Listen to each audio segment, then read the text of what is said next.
Hey, welcome back. Alrighty. This is going to be lecture 7.4, and this is one of those lectures where I try to take some of the stuff you're learning from the textbook and try to let you see the real world significance of it, or put it another way, I guess, to take a real world situation that we're all experiencing now and to think about it in terms of things you've been learning about, including learning. So let's do this. And specifically here, this is going to be the topic. We've been through a pandemic where theoretically other people were dangerous to us. Have we learned to fear others? How is this going to affect us post-pandemic? Okay, that's the focus I want to take. So here we are post-pandemic, and I'm going to zoom in a little bit more just to be concrete. I'm a very concrete thinker. So over to the right here, we see somebody putting a hand out to shake our hand, right?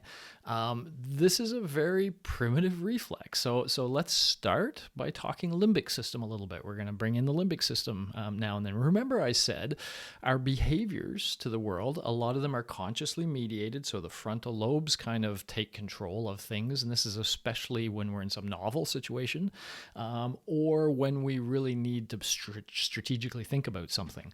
But I also said that habits are things that the limbic system controls. And so when you think of somebody reaching out a hand to you, wow, how many years? For me, it's decades, but for you guys, it's still years. How many years have you been responding to this cue, this stimulus, by reaching out your hand and shaking the hand? Even those of you who are like 18, and maybe there's some of you, you've still probably been shaking hands for 4 or 5 years, something like that, or were pre-pandemic. Of course, it's something that the older you get, the longer you've been doing it and the more you've been doing it. So for most of us, it's just a habit. And when something becomes a habit, early on we had to learn, oh, what's that person? Oh, we're supposed to do this. Okay, fine. But we did it, and it just became a habit. Once it becomes a habit, it's controlled by the limbic system. And so often we don't even have to think very much. If somebody reaches out their hand, we just naturally reach out and shake their hand. Or if they come for a hug, we might naturally come and hug them back. And pre-pandemic, we didn't think about these things at all. We were probably thinking about what we wanted to talk to that person about. And we just naturally had these greeting rituals, right? Cool. Then the pandemic hits. Boom. One of the first stories, I've been able to talk about the psychology of a lot of the weird things that have happened during the pandemic. And one of them is this notion that the handshake is dead, that nobody will shake hands anymore. So this is from Time. You can see the URL up there if you want to pursue it. But this is just the kind of story we've seen. And at the time, I was like, yeah, I don't know. I'm not so sure the handshake is dead. And I've since come out with a notion I call the Great Snapback, where I talk about, no, it's not dead. That's a different story. So let's focus on this. Will people shake hands again? Or is this something that we are now fearful of, that we don't want to do this because of the dangers involved? Well, okay. Let me just throw on this. Why the dangers? Well, one of the very first things we were told at the beginning of the pandemic was we need to socially distance. And one of the first arguments I was out there making is, no, not socially distance, physically distance. We need each other more than ever in a pandemic. We need to be socially close. But yes, we needed to be physically distant. Why? Because germs spread through, we know now, through the aerosol of breath. And so if you're close to that person, you can catch their germs. So you have to stay distant to stay safe. What's the message being conveyed there? Other human beings are dangerous to you. Keep your distance. Okay. And we've had this for 2 years, over 2 years. And so associations are going to form. So this is going to bring us back to classical conditioning, right? And that notion, and it'll fit right into the classical conditioning. What have we learned? What associations have we learned between, let's say, the handshake gesture, somebody doing that, and our reaction? Okay. Will you shake hands again? Will you hug your friends if they come in for a hug? Okay. Again, I am out there arguing that for most of us, the answer is yes. But for a few, it's an adamant no. Why do I say that? It all comes down to what a lot of these things come down to. I made a big deal out of introducing you to the two of you because so many of human behaviors are a reflection of how these two dance. And those two are the limbic system, this old primitive part of us that takes control when we're under some sort of threat, and that operates according to habit and instinct, that sort of thing. And then the frontal lobes, which are more in control when we're feeling relaxed and calm, and they allow us to do strategic thinking and planning and all that kind of stuff. Goal-directed behavior, we sometimes call it. And so you have these two things battling. Now, when we talk about what associations will have formed for somebody during the pandemic, we have to really think through the different experiences people are having during the pandemic. So one of the interesting things this example will show you is, so often when we talk about learning in the textbook, we talk about it in the real world. Things are actually happening, right? A CS is coming before UCS, etc., and there's repeated pairs of that. But one of the things we're going to learn when we consider the learning in the pandemic is that sometimes the learning can be consciously mediated. So one of the things the frontal lobes can do for us is allow us to simulate various situations. And so, for example, we can imagine certain situations, and sometimes that imagination can be powerful. So, for example, if I say to you, imagine it was the pandemic, sort of height of the pandemic, when things were pretty dangerous, and you were walking down a path, and then towards you comes a whole group of people, and they're not wearing a mask. I've kind of switched my example a little bit here, I realize, but I'm going to carry through with this. As you walk towards them, what do you feel? How fearful are you? This is going to be a critical question because this will bring in the limbic system. And in situations where somebody feels really fearful, everything will change. And so let me unpack that a little bit. And let's go back to the handshake and just say that for most of us, when we saw friends during the pandemic, so a friend was there and, they're coming, say, semi-close to us, and what we wanted to do, and when I say what we wanted to do, I mean what our limbic system wanted to do was to go and receive them like we always do with our rituals of greeting. So our limbic system wants to go hug them and give them a handshake. However, hopefully, for some people, by the way, they just gave into the limbic system. They said, I don't care, I'm going to do what I want to do.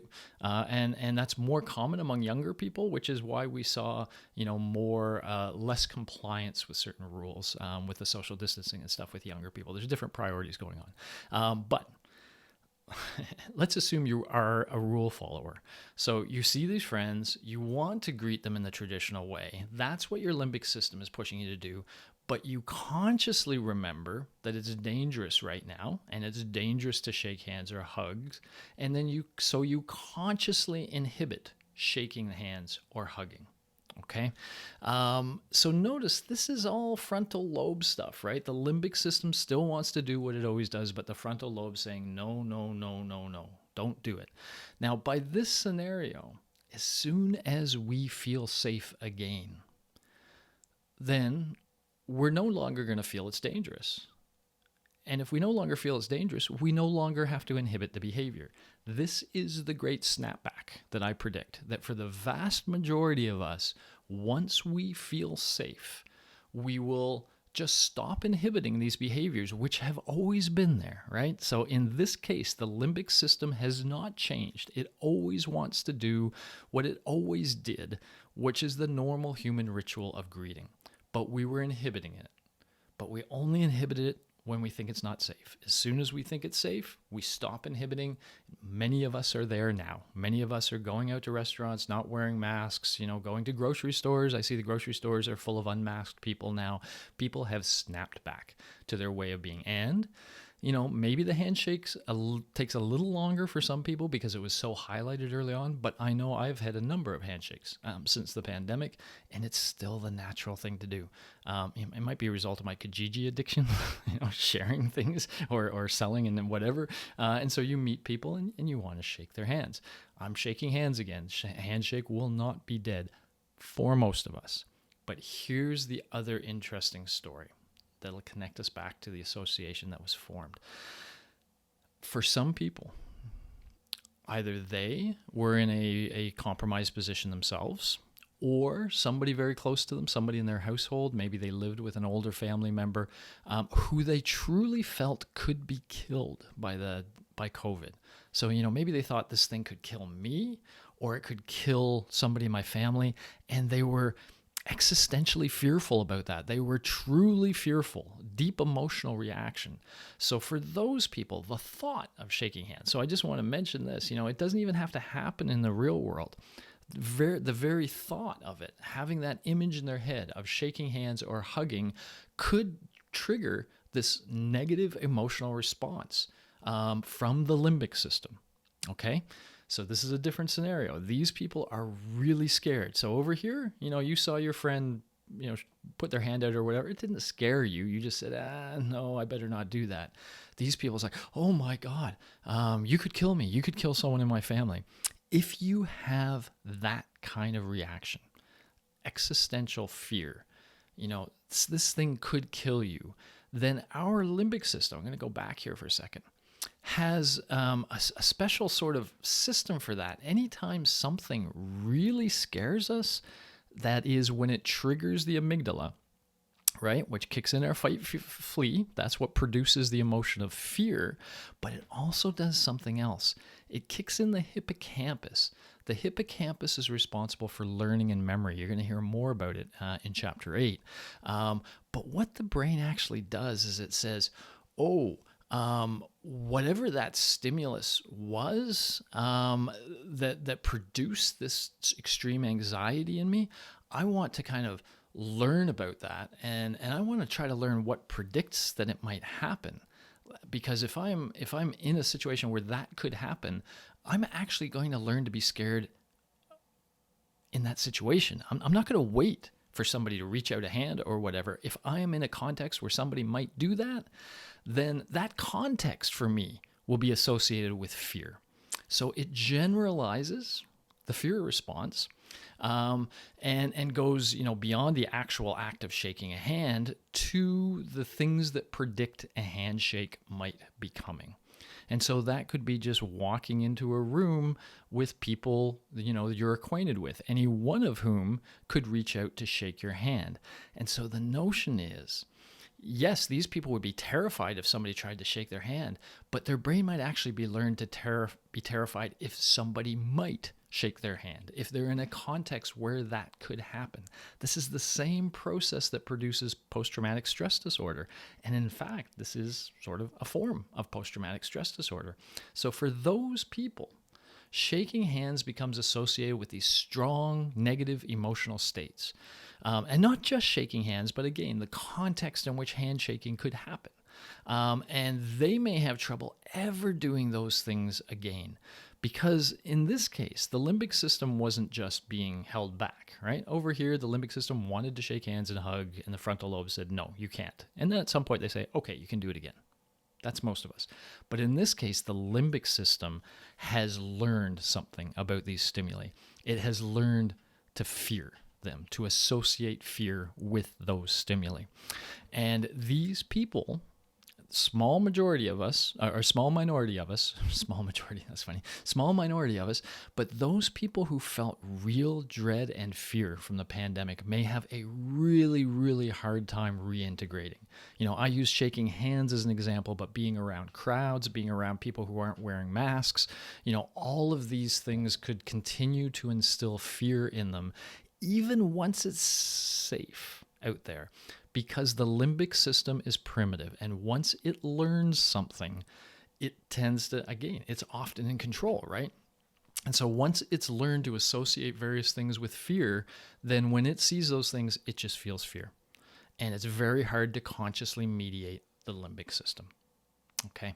So all of this to say, for most of us, coming out of the pandemic will not be that challenging. And I firmly predict, it's almost already the case, but 6 months down the road, assuming things are still going well and there's not another wave or anything horrific like that, 6 months down the road, we will be behaving much like we did before the pandemic. That's what I call the great snapback. We'll snap back to our previous way of being for the most part.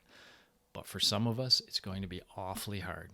And we know who those people are because they're the ones that are, physically in threat, or somebody very close to them is. And through empathy, they feel the same fear that they would, if that person were to get it. Okay, so I just hope that ties things together, and maybe we'll tie in one other thing in here.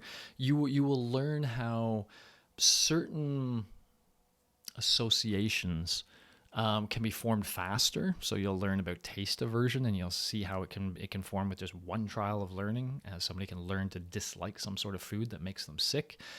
So some sorts of stimuli produce really quick learning, and others produce really strong and durable. And when it's this kind of thing that I've been talking about, the limbic system associating something with fear response, that's a very strong, powerful association that's very hard to undo. And that's why there's so many people trying to help those with PTSD, because it's a hard thing to undo. Okay, cool. I hope that just allows you to see how some of all the things you're learning all connect in various ways, and how they connect to learning, in this case, classical conditioning or associative learning, which are the same thing. Okay. Bye-bye.